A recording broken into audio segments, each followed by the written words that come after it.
kita sering agak susah untuk membaca ayat-ayat kauniyah. Karena kita memerlukan banyak ragam ilmu. Tentang hewan-hewan mungkin kita butuh peternakan. Tentang ikan kita butuh perikanan. Tentang ruang angkasa, tentang laut, tentang sungai, masing-masing ada ilmunya sendiri. Ini semuanya adalah ayat-ayat kauniyah. Oke. Oke, langsung saja ke tema kita hari ini, yaitu tentang penderitaan. Ini sebenarnya melanjutkan kemarin-kemarin. Jadi, bulan ini kita membahas tentang musibah. Yang kalau kita definisikan secara ringkas, musibah itu ya apa yang mungkin tidak kita senangi yang menimpa kita. Meskipun dari pertemuan-pertemuan minggu lalu kita mendapat banyak kesadaran baru karena jangan-jangan yang kita anggap musibah itu ternyata anugerah. Jangan-jangan yang kita anggap bencana di balik itu tersembunyi banyak hikmah. Nah, malam ini kita lihat tentang penderitaan. Penderitaan ini dari kata-katanya sudah bisa kita pahami ini hubungannya dengan apa yang kita rasakan. Di minggu ketika saya bicara tentang bencana, di situ kan ada satu pandangan bahwa bencana atau tidak bencana alam itu sebenarnya kuncinya ada pada manusianya. Manusianya merasa menderita apa enggak.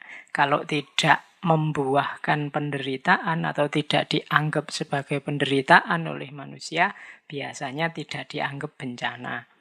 Kalau terjadi gunung meletus misalnya di tengah-tengah sana kutub utara yang tidak terasa sama sekali di peradaban manusia, mungkin ya tidak diberitakan besar-besar, tidak dianggap penderitaan. Jadi itu salah satu cara orang membaca bencana, ada yang seperti itu. Maka bencana itu kalau di slide yang pertama ini kategorinya, ciri-cirinya biasanya ada 1, 2, 3, 4. Yang pertama apa? Experience of unpleasantness. Penderitaan itu cirinya 4. Yang pertama, pengalaman ketidaknyamanan, ketidakenaan. Jadi kapanpun rasa tidak enak itu hadir, biasanya kita merasa menderita. Oleh apapun. Sehingga ciri kedua itu perception of harm or threat of harm. Jadi kita mempersepsi, merasakan adanya rasa sakit atau kita terancam takut sakit, itu juga menderita. Jadi kita dipukul orang itu menderita, takut dipukul orang menderita. Dimaki orang itu sakit, takut dimaki orang itu sakit. Makanya ada hadis itu yang bilang al-muslimu man salimal muslimuna min lisanihi wa yadihi. Jadi seorang muslim itu yang kalau muslim yang lain merasa aman di dekat dia baik dari tangannya atau dari mulutnya. Jadi tidak sekedar orang Islam itu yang tidak menyakiti, tapi orang Islam itu yang membuat orang aman di dekat dia karena yakin dia tidak akan menyakiti. Jadi kalau kita dekat-dekat seorang muslim yang sejati, kita merasa nyaman bahwa pasti dia tidak akan menyakiti kita, baik lewat tangan kita atau melalui mulutnya. Jadi perception of harm or threat of harm itu penderitaan. Karena dekat orang yang kita merasa terancam kan juga penderitaan. Jangan dekat-dekat teman itu deh. Dia kalau ngomong nyelkitnya luar biasa. Dia kalau komen selalu bikin sakit hati. Nah, itu berarti ada threat of harm. Kalau kita punya karakter seperti itu, kita berarti jadi sumber penderitaannya orang lain.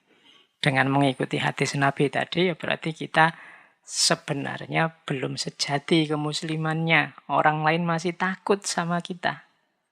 Takut disakiti, baik oleh tangan maupun mulut kita. Yang ketiga, penderitaan itu ya bisa physical or mental. Kalau ini mudah dipahami ya. Jadi sakit fisik atau sakit mental. Dari kata-kata itu biasanya sakit mental. Kita sakit hati, kita susah, sedih, sumpek itu sakit mental. Kalau sakit fisik ya fisik kita yang tersakiti. Sama-sama penderitaan. Kemudian ada degrees of intensity. Ada level kedalaman yang beda-beda. Jadi ada orang itu mungkin cobaan hidupnya berat sekali, tapi dia masih bisa tertawa-tertawa menikmati hidupnya. Tapi ada yang cuma dapat ujian kecil saja, seolah-olah dunianya runtuh. Itu degrees of intensity. Penderitaan itu dicerna orang, intensitasnya beda-beda. Bagi mahasiswa yang kuliah, yang mungkin sejak semester 1 yo IP-nya pas-pasan, terus nilainya CDE, begitu dia semester ini dapat E lagi kan, degrees of intensity penderitaannya mungkin sudah rendah sekali, dia ndak sakit lagi, biasa sudah kemarin-kemarin nilainya jelek kok Pak, sekarang dapatnya jelek, ya memang istiqomahnya begitu. Tapi bagi yang sebelumnya nilainya bagus terus, sekali dia dapat nilai jelek, wow itu rasanya dunia kayak kiamat. Sama dapat nilai jelek, bagi si yang satu ini beratnya luar biasa, bagi yang satunya biasa-biasa saja. Maka ini harus kita perhatikan benar saat kita berhubungan, saat kita mengempati orang lain. Kadang-kadang dalam berhubungan dengan orang lain itu kita ngukurnya pakai ukuran kita. Alah kalau cuma ngomong gini aja kan biasa aja. Lu jangan lupa mungkin kalau versi orang yang sedang kita hadapi itu menyakitkannya luar biasa. Meskipun menurutmu, ini kan cuma guyon saja dan seterusnya yang semacam itu. Jadi itu degrees of intensity. Setiap orang menanggapi apa yang menimpanya secara berbeda-beda. Termasuk penderitaan ini. Tidak selalu ukuran kita cocok dengan ukuran orang lain. Kita merasa ini sudah berat, luar biasa. Dan kita menganggap orang lain pasti juga seberat kita. Ya tidak mesti. Bisa jadi orang lain menangkapnya biasa-biasa saja. Oke, jadi itu pemahaman awal kita tentang penderitaan. Hidup ini memang banyak penderitaan, tapi jangan lupa ada orang yang, kalau bahasanya anak-anak muda hari ini, orang-orang yang agak lebay tentang penderitaan hidupnya. Sehingga mengalami delusi. Kalau ini teori psikologi ini. Jadi di dunia psikologi dikenal ada orang-orang yang mispersepsi tentang penderitaan hidupnya. Ada yang namanya delusi hipokondris, ada namanya delusi nihilistis. Delusi yang pertama ini ciri orang yang mungkin bahasa kita negative thinking. Dia selalu merasa diriku ini selalu menderita. Aku ini kok susah terus. Aku ini kok sakit terus. Tidak ada senengnya hidupku. Itu secara psikologi juga disebut delusi. Delusi itu berarti semacam tertipu, dia memahami dirinya, mispersepsi tentang dirinya. Apa iya sih? Hidup kita ini 100% isinya susah terus, menderita terus, kecewa terus, cemas terus, kan enggak. Masih banyak hal yang bisa disyukuri. Tapi orang-orang yang kena delusi ini merasa bahwa hidupku selalu menderita. Sejak aku kecil sampai sebesar ini, tidak pernah sekalipun aku bahagia. Itu jenis delusi. Ada yang lebih dari itu, namanya delusi nihilistis. Delusi nihilistis ini merasa bahwa tidak cuma aku ini selalu menderita, tapi aku ini sudah tidak ada harganya. Tidak berguna lagi aku hidup di dunia. Apa gunanya aku ada sekarang? Nah, itu namanya delusi nihilitis. Menganggap dirinya tidak penting lagi untuk ada. Untuk yang mengalami yang kedua ini hati-hati. Karena jangan sampai melahirkan tindakan-tindakan yang merugikan diri sendiri dan orang lain. Jadi penderitaan ya kita akui, hidup ini memang banyak sekali hal-hal yang membuat kita menderita dalam tanda petik, tapi ya jangan berlebihan. Sampai tadi mengalami delusi, menganggap hidup kita selalu tidak ada senangnya sama sekali. Atau yang nihilitis, hidup kita ini tidak ada harganya. Saya itu apa sih Pak? Sekarang kan banyak itu. Apa sih aku ini? Aku ini kan kayak remah-remah rengginang di... Nah, itu hari ini kan banyak istilah itu. Ya tidak apa-apa untuk guyon. Tapi ya jangan sampai beneran kita merasa bahwa hidup ini tidak ada harganya. Allah mengizinkan kita, menakdirkan kita bisa hidup, eksis hari ini di muka bumi. Pasti ada tujuan, ada nilai, ada harganya. Tidak ada orang yang sama sekali tidak ada harganya. Mungkin kita menyebut ada loh Pak, orang-orang yang jadi sampah masyarakat. Ya, itu hanya salah kelola saja, baik dirinya maupun masyarakatnya, sehingga akhirnya dia tercampak, kita sebut sampah masyarakat. Itu pun ada harganya. Kapan-kapan kita membahas itu. Tentang dunia sosial orang-orang yang dianggap tidak berharga. Tapi jangan sampai kita merasa diri kita sendiri sama sekali tidak ada harganya. Berarti kita mengalami delusi nihilitis. Kadang-kadang ini nanti membawa orang jadi seperti saya sebut di minggu lalu, orang yang depresi terus mengakhiri hidupnya sendiri. Oke, kita lanjutkan. Kita jelajahi sebentar pandangan para filosof barat sekarang tentang apa yang disebut penderitaan. Jadi tidak hanya para filosof timur atau dalam tradisi tasawuf yang kita kenal sering bilang bahwa hidup ini penderitaan. Beberapa filosof besar barat, bahkan filosof-filosof kunci juga punya pandangan bahwa hidup ini ya isinya memang kesulitan, kesusahan, penderitaan. Cuma ada cirinya. Kalau di barat ini membaca penderitaan itu sebagai tantangan. Jadi penderitaan itu sebagai fase yang penting kita sadari untuk kita berkembang lebih baik. Begitu kita sadar, wah menderita ini, aku susah ini. Ini di barat biasanya dipandang sebagai tantangan. Gimana caranya aku keluar dari penderitaan ini, aku bisa menang dari penderitaan ini. Itu ciri peradaban barat. Misalnya ada pandangan dari, dulu pernah kita bahas, Arthur Schopenhauer. Beliau menulis tentang the world as will and idea, dunia sebagai keinginan dan ide. Katanya Schopenhauer, hidup ini digerakkan oleh keinginan kita. Hari ini kita masih bisa hidup, bergerak, aktif, itu kan karena ada keinginan. Sayangnya, tidak semua keinginan kita bisa terpenuhi. Bahkan bisa dipastikan sebagian besar keinginan kita tidak terpenuhi. Nah, akhirnya apa? Karena keinginan kita tidak semua terpenuhi, kan lahir kekecewaan-kekecewaan, lahir kesedihan-kesedihan, lahir penderitaan. Jadi, ternyata manusia itu hakikat hidupnya adalah menginginkan sesuatu, tapi di balik keinginan itu ada kondisi bahwa tidak semua keinginannya terpenuhi. Berarti apa? Ya hidup ini ternyata intinya ya memang sulit, menderita. Kalau gitu apa gunanya hidup?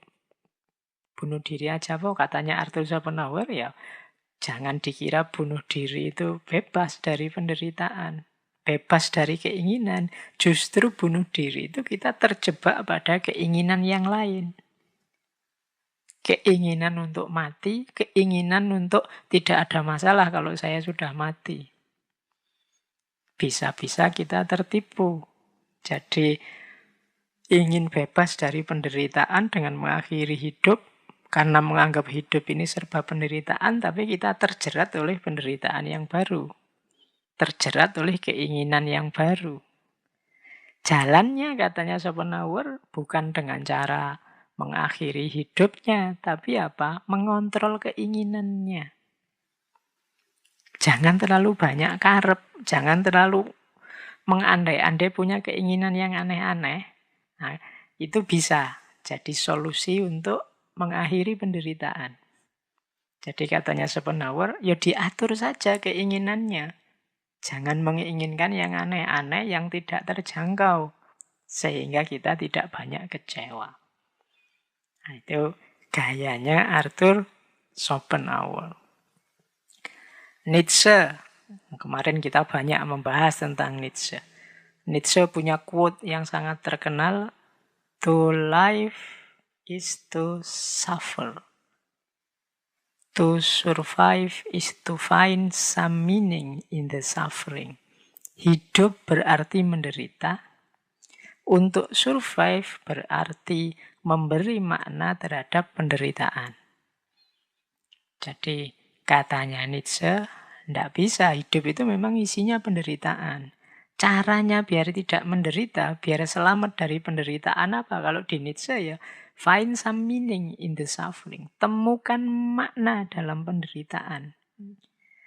Di pertemuan 2 minggu yang lalu kan kita menyebut secara fenomenologis setiap orang menempelkan makna. Jadi tempelkan judul, tempelkan makna agar penderitaan ini tidak berbunyi penderitaan. Di sesi kemarin saya contohkan ketika ada teman kita diputus pacarnya, jangan dikasih judul diputus pacarnya ini sebagai dia sedang disakiti atau dicampakkan oleh pacarnya. Kasih saja judul dia diselamatkan dari pacarnya yang tidak beres itu. Oh, itu meaning namanya. Alhamdulillah dia pisah sekarang daripada kalau pisah nanti besok setelah menikah. Itu namanya give some meaning. Mahasiswa yang tidak lulus-lulus, jangan dikasih judul tidak lulus-lulus, nanti stres. Beri saja judul mahasiswa yang harus lebih banyak belajar lagi. Mahasiswa yang diberi kesempatan untuk belajar lebih lama, dan seterusnya. Itu namanya give some meaning. Jadi kalau kita membaca secara lugu, ya penderitaan tetap penderitaan. Tapi jalan keluarnya apa? Tempeli makna yang cocok sehingga tidak menderita. Kalau ada orang membentak kita, misalnya kita melakukan apa yang menurut kita benar, menurut dia salah, jangan dibaca itu sebagai bentaan kemarahan, tapi baca saja itu sebagai peringatan kepedulian, simbol kasih sayang. Wah, kita tidak jadi sakit hati. Jadi hidup ini memang menderita, tapi ada jalan keluarnya. To survive is to find some meaning in the suffering. Beri makna saja yang cocok sesuai keinginanmu, yang membuatmu bahagia. Nah, saya lanjutkan. Kalau di Nietzsche ada istilah Ja-Sagen. Ja-Sagen ini salah satu istilah yang terkenal dari Sartre yang artinya mengiyakan hidup. Hidup ini memang penderitaan. Tapi jangan ditolak. Iyakan hidupmu. Apapun situasi yang menyakitkanmu, iyakan. Terima dulu. Karena kalau kita menolak situasi, kita tidak akan bisa keluar dari masalah. Tidak akan bisa keluar dari penderitaan yang kita hadapi. Maka pertama-tama, ya sahen. Mengiyakan hidup. Situasi kita hari ini yang serba rumit, serba tidak jelas gara-gara corona, kita sebut saja memang sedang rumit dan sedang tidak jelas. Itu namanya mengiyakan. Jangan melarikan diri, jangan menganggap tidak ada masalah ya diterima kita memang sedang bermasalah. Karena kalau mengiyakan saja belum, ya kita tidak akan ngerti ada masalah, apalagi mencari jalan keluar dari masalah. Jadi tipsnya Nietzsche selanjutnya, iyakan dulu masalahmu. Nah, baru kalau sudah diiyakan, sekarang keinginanmu apa? Kalau menurutmu ini menyakitkan, membuatmu menderita, keinginanmu apa? Disitulah nanti Nietzsche punya will to power konsepnya. Jadi, oke, kalau keinginanmu itu wujudkan. Kalau keinginanmu itu, ya lakukan. Jangan diam saja, jangan malas, jangan lemah. Jangan jadi orang yang ingin dikasihani. Perjuangkan, wujudkan will to powermu. Keinginan, kalau makna letternya keinginan untuk menang, keinginan untuk berkuasa. Jadi ada masalah, kita menderita, iyakan. Oke, iya, saya memang ada masalah, saya memang menderita, saya memang sulit. Iya, tapi saya ingin keluar dari penderitaan ini, saya ingin melakukan ini, saya ingin membuahkan itu, saya ingin menghasilkan ini, wujudkan itu. Jangan jadi orang lemah, jangan jadi orang yang ingin dikasihani. Itulah nanti will to power. Jadi kalau ini agak beda sama Schopenhauer tadi. Kalau Schopenhauer ada masalah karena kita banyak keinginan, ya sudah, kalau ingin tidak banyak masalah, dibatasi saja keinginannya. Kalau Nietzsche tidak. Ada masalah, iyakan saja. Kemudian keinginanmu apa, wujudkan untuk mengatasi masalah itu. Nah, jadi kalau Nietzsche malah perjuangkan, wujudkan. Kalau di Schopenhauer, kontrol dan batasi. Bedanya itu. Ada lagi, belum lama kita membahas Albert Camus tentang penderitaan. Kalau di Camus kemarin kan penderitaan itu, kenapa hidup ini menderita? Karena hidup ini absurd. Apa yang dimaksud absurd dalam hidup ini? Hidup ini isinya penuh kontradiksi-kontradiksi, ketidakjelasan-ketidakjelasan. Kita seperti Sisyphus. Dulu kita ceritakan ya bagaimana Sisyphus ini oleh dewa dihukum untuk menggelindingkan batu dari bawah gunung ke atas. Kalau sudah sampai di atas, dilepaskan lagi, menggelinding ke bawah. Dia disuruh ngambil lagi, didorong lagi ke atas, sampai atas, dilepaskan, digelindingkan ke bawah. Terus dia ke bawah lagi, dibawa lagi ke atas, terus digelindingkan ke bawah, terus begitu tidak ada akhirnya. Hidup kita katanya, kamu seperti ini. Tidak jelas.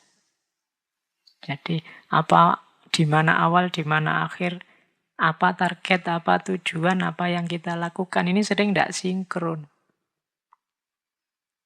Jadi hidup ini absurd. Ideal-ideal yang ada di kepala kita sering tidak nyambung dengan kenyataan hidup yang kita hadapi sehari-hari. Itu pun kita tetap merasa bahwa ideal-ideal kita itu luar biasa. Atau sebaliknya, kita tetap merasa yang kita lakukan itu cocok dan sesuai dengan ideal-ideal kita. Itu namanya absurd.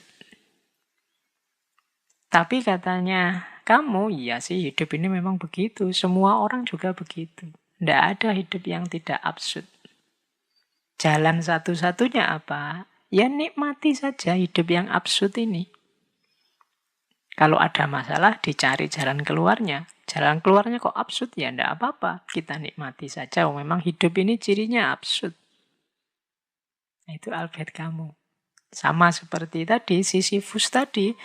Sampai kiamat harus mendorong batu ke atas, terus menggelindingkan ke bawah, terus didorong lagi ke atas, digelindingkan ke bawah. Tapi dalam ceritanya Sisyphus ini gembira. Kalau kita kan stres itu disuruh dorong batu dari bawah ke atas, kurang kerjaan. Tapi sebenarnya kita dalam banyak aktivitas juga kayak Sisyphus ini, kurang kerjaan. Jadi banyak hal-hal tidak penting, banyak hal-hal sepele, terus jadi sepele besar, luar biasa. Kadang-kadang yang penting, urgent, jadi sepele. Betapa absurdnya hidup kita. Nah itu katanya kamu ya ndak apa-apa, ya hidup memang begitu absurd, nikmati saja. Dan hadapi. Kalau kamu ingin berjuang, ya berjuang saja. Dan nikmati perjuangan itu meskipun seabsurd apapun usaha dan hasilnya. Nah, dari 3 tokoh ini mungkin bisa tergambar. Jadi seperti apa gaya para filosof barat menghadapi hidup yang cirinya penderitaan. Jadi barat terasa lebih optimis. Penderitaan diposisikan sebagai tantangan yang harus ditaklukkan. Itu perspektif barat. Kita lanjutkan. Perspektif para filosof timur. Ini para filosof timur ini dulu kita belajar Taoisme, Konfusianisme, dan lain-lain. Kalau menurut para filosof timur secara umum, penderitaan itu sebenarnya terjadi karena manusia ilmunya kurang, pengetahuannya kurang dalam. Jadi penderitaan itu lahir karena salah memahami hidup. Makanya nanti di banyak tokoh-tokoh pemikir besar dari timur biasanya untuk mengatasi penderitaan pertama-tama harus dibereskan pengetahuannya, jalan berpikirnya. Jadi dalam tradisi timur punya ciri bahwa penderitaan manusia itu lahir dari ketidaktahuannya. Orang menderita itu karena kesalahan berpikirnya, maka dia harus memperbaiki kesalahan ini, kemudian mulai berpikir yang dalam. Kalau di timur, berpikir ini kemudian diawali dari dirinya sendiri. Kenapa kok harus dari diri kita sendiri? Karena yang menderita kita. Kenapa kok kita menderita? Ya karena kita ilmunya kurang, pengetahuannya kurang luas. Seperti kemarin ya waktu kita belajar tentang sakit itu loh. Saat kita belajar tentang sakit kan seolah-olah sakit itu hanya negatif saja. Tapi begitu kita buka beberapa simpul pengetahuan tentang hikmah-hikmah sakit, kemudian terasa bahwa, oh iya ya ternyata sakit juga bisa berdimensi anugerah. Berarti apa? Banyak mungkin penderitaan-penderitaan yang kita alami itu lahir karena kita tidak tahu rahasianya. Tidak tahu hikmahnya. Kurang luas wawasan kita. Penglihatan kita terbatas hanya di situ, sehingga terlihat seperti penderitaan saja. Padahal mungkin kalau kita ngerti porsi dan proporsinya, juga peta luasnya, mungkin kita tidak jadi menderita. Maka para filosof timur itu banyak yang masuk lewat pintu ini, bahwa tidak, penderitaan itu lahir karena pengetahuan kita yang kurang. Pertama-tama pengetahuan tentang diri kita sendiri. Makanya para filosof timur, pemikir-pemikir timur itu lebih cenderung menyarankan pertama-tama membereskan diri sendiri. Pertama-tama membahas siapa aku, dari mana aku, apa sih peran dan posisiku dalam hidup ini, dari mana asalnya rasa menderita ini, apa tujuan hidupku, dan seterusnya. Kalau pertanyaan-pertanyaan penting ini terjawab, insya Allah nanti banyak hal-hal yang kita kategorikan sebagai penderitaan akan ketemu jawabannya. Nah, ini cara berpikir semacam ini cara berpikir khas para pemikir Timur. Jadi tidak melihat ke masalah, tapi melihat ke manusianya yang bermasalah. Karena yang sekeliling kita anggap sebagai sumber penderitaan, itu sebenarnya kan hal-hal yang netral-netral saja. Dia jadi penderitaan ketika kita persepsi, ketika kita cerna, dan kita beri judul sebagai penderitaan. Maka kunci pertama yang harus dibereskan adalah manusianya. Kita lanjutkan. Tadi dari barat sudah, dari timur sudah. Sekarang kita pahami dari perspektif agama-agama. Perspektif agama-agama ini insya Allah kita semua sudah dapat dari 2 minggu yang lalu dan banyak wacana yang kita baca dari banyak sumber bahwa hidup ini memang banyak ketemu dengan penderitaan yang itu secara umum adalah bisa merupakan cobaan dan ujian, bisa merupakan pembersihan atau pengampunan dari dosa-dosa, bisa juga merupakan bagian dari perjuangan untuk sampai pada Tuhan. Ini biasanya dalam agama-agama melihat penderitaan itu satu di antara 3 ini. Ada kalanya penderitaan itu merupakan ujian, cobaan. Ya. Yang namanya ujian kan berarti pada akhirnya kita akan dapat reward kalau lulus. Orang yang punya perspektif ini, melihat apapun, mengalami apapun, akan dipandang sebagai ujian yang harus dia selesaikan, dia carikan solusi yang tepat, sehingga akhirnya dia dapat pahala, dia dapat balasan, dia dapat kebahagiaan dari Tuhan. Itu gaya pertama.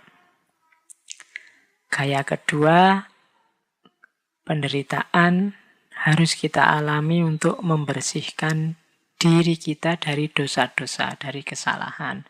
Nanti banyak dalil yang menyatakan bahwa kalau kita diberi sakit, kalau kita mendapat musibah, maka dosa-dosa kita akan diampuni.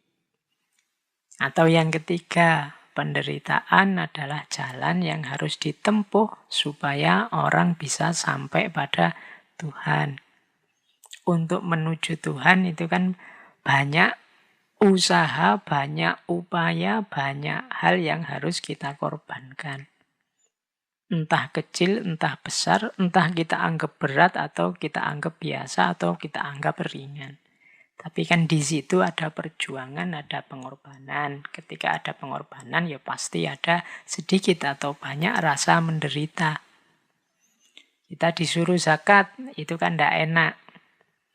Menderita kita, sebagian harta kita dikasihkan ke orang lain, padahal kemarin mencarinya capek. Kita menyebutnya pengorbanan. Tapi itu kan kita jalani demi bisa sampai pada Tuhan. Disuruh haji, berapa sekarang biayanya haji? Sholat 5 waktu.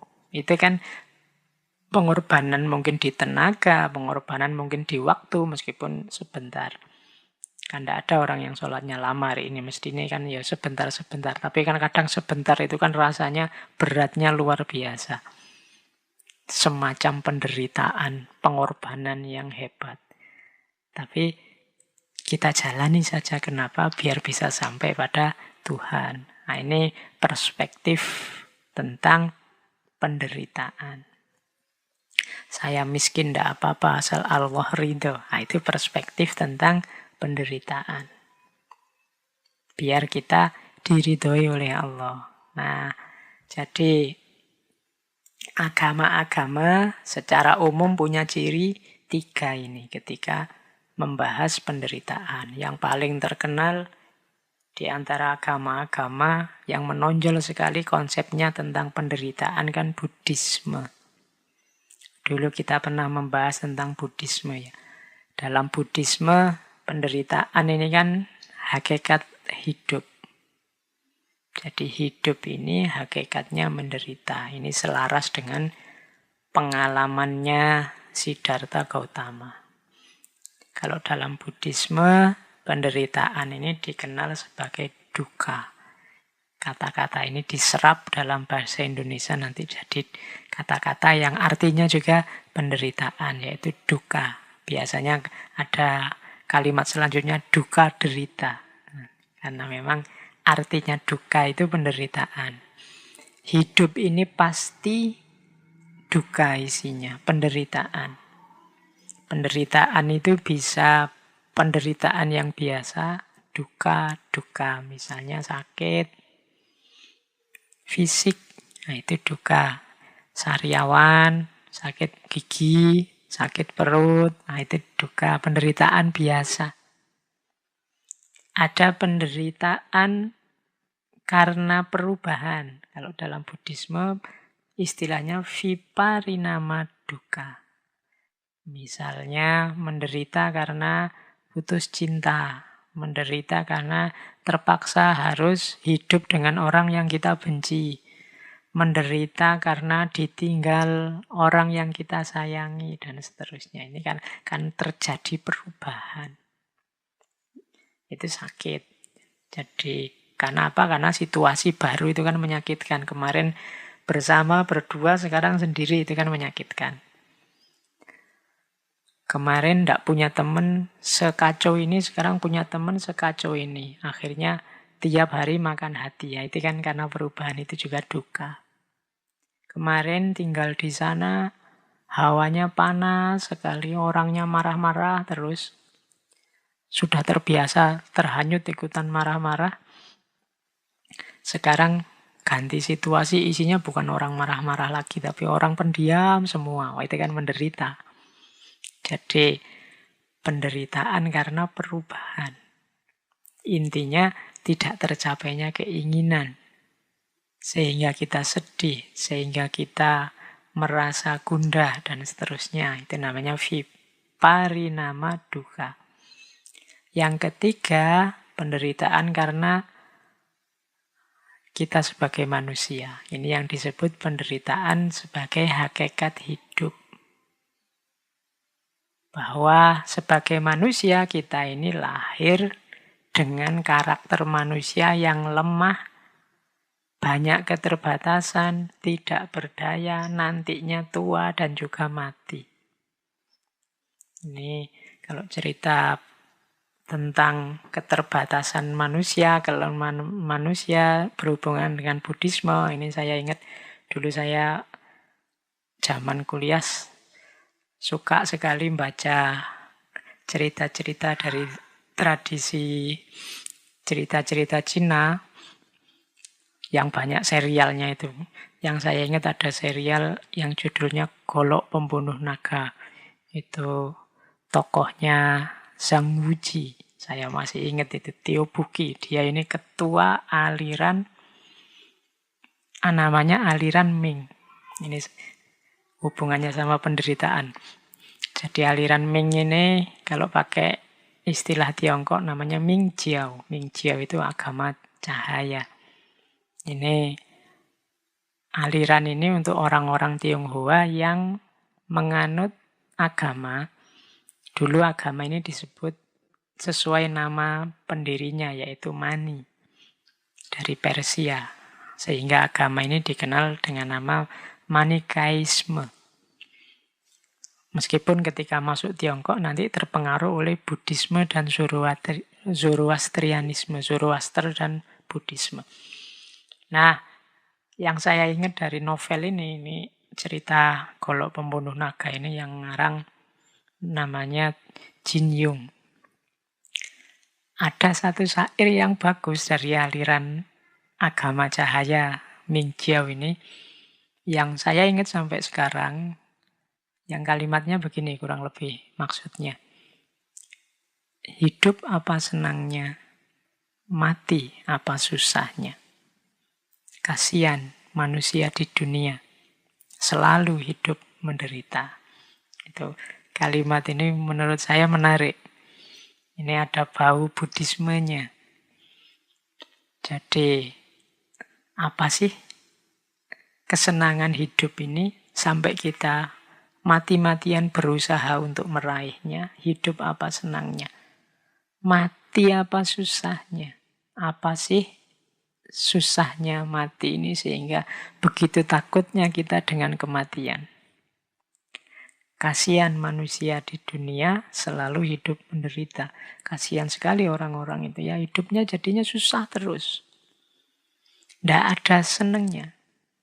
Kenapa? Harusnya dunia ini seneng, akhirnya tidak seneng karena begitu terobsesi mengejar-ngejar kesenangan dunia. Padahal sebesar apa sih kesenangan dunia itu? Kita juga begitu takut, begitu parno dengan kematian. Padahal apa iya sih kematian itu begitu negatifnya, begitu menyusahkannya. Nah ini saya dapatnya dari novel, tapi menarik untuk menggambarkan bagaimana agama Manikaeanisme ini menganggap bahwa sudahlah hidup jangan terlalu diambil serius. Hidup itu menyenangkan tapi juga tidak sebegitunya. Mati itu menyedihkan tapi juga tidak sebegitunya. Yang susah kalau orang terlalu memberati hidup, terlalu takut dengan kematian, akhirnya selalu hidup menderita. Nah, jadi kembali ke Buddhisme tadi, salah satu agama yang menganggap hakikat hidup intinya adalah duka atau penderitaan adalah Buddhisme. Sebabnya apa? Penderitaan itu ada dua, tanha sama avijja. Jadi tanha itu nafsu, kalau avijja itu kebodohan.